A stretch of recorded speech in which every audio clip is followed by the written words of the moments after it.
We're back with the latest on the battle over abortion rights. On Friday, the Supreme Court upheld the Justice Department's appeal to freeze a Texas ruling that would roll back FDA approval of Mifepristone.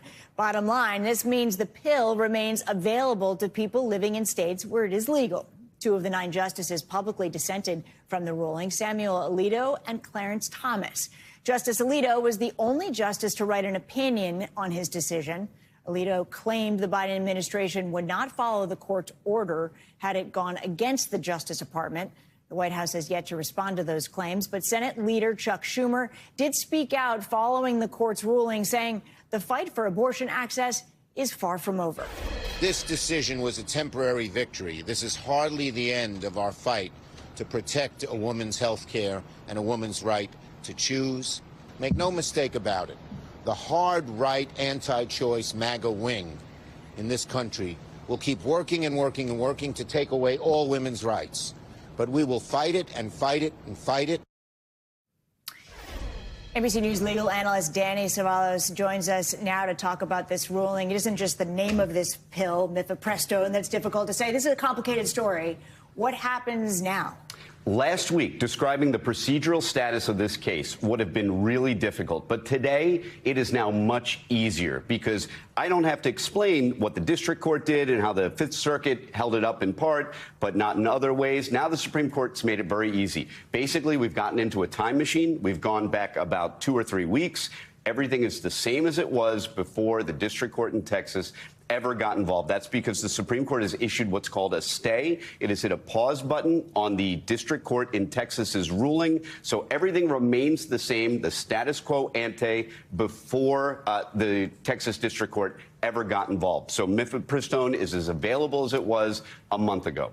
But it has shaken certainty for people, and people feel a little bit, after all of this news coverage, like they don't know what's going to happen in the future. Does this have a chance of potentially ending back on the steps of the Supreme Court? Yes, they should feel uncertain, and maybe I should have been a little clearer in that as we sit here today, procedurally, everything's on hold. But this is a case that is moving very quickly, and we can all expect the Supreme Court to issue an opinion, or when the Fifth Circuit finally briefs it, the Fifth Circuit will issue a decision. It will surely be appealed up to the Supreme Court. But the Supreme Court may hear it, but it may not. My prediction is they may decline to decide it on the merits because they may decide that the litigants don't have what's called standing. In other words, the doctors and other folks who oppose the abortion pill simply don't have a concrete enough interest in the outcome to even be in court. Stephanie, courts love throwing cases out on standing because, frankly, it means they don't have to do any work. If they say, hey, you're not allowed to be here in court, we don't have to write a 100-page opinion. We just say, hey, you're not supposed to be here in court because you don't have an interest in the outcome. And then we get back in that time machine, right? And go back to exactly right. We get in the same time machine that has gotten us here today. Obviously, this is an enormous political issue. You had former Vice President Mike Pence speaking out over the weekend, calling on local officials to take action against abortion in general. Let's listen to what he had to say. I think we have an opportunity to advance the sanctity of life, move it ever closer to the center of American law. And I think people should look to their state houses to make that change. But I think looking to the Congress of the United States, creating a minimum protection, 15 weeks, that is supported by some 70% of the American public at the federal level. I think these are all ideas that ought to be a part and parcel of the debate. Is this shaping up, and he sort of alluded to it there, this kind of state and federal government battle? What makes this case a paradox is that Dobbs originally, the central theme of Dobbs, was taking abortion out of the hands of the courts and giving it back to state legislatures. And that's the place we are now. A state can prohibit abortion right up until the moment of birth.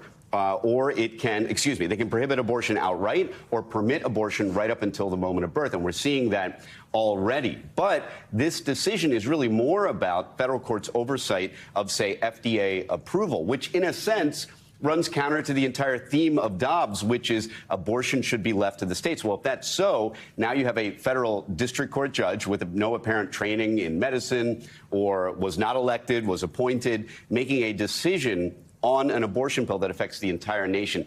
In spirit, it runs contra to the entire idea behind Dobbs. Very, very quickly, if Congress were to pass a federal law, does that trump all of the state laws?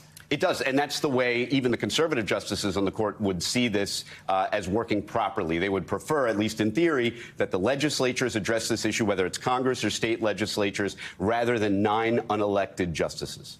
All right, Danny Cevallos, thank you so much for your time this morning. We appreciate it. Thanks for watching our YouTube channel. Follow today's top stories and breaking news by downloading the NBC News app.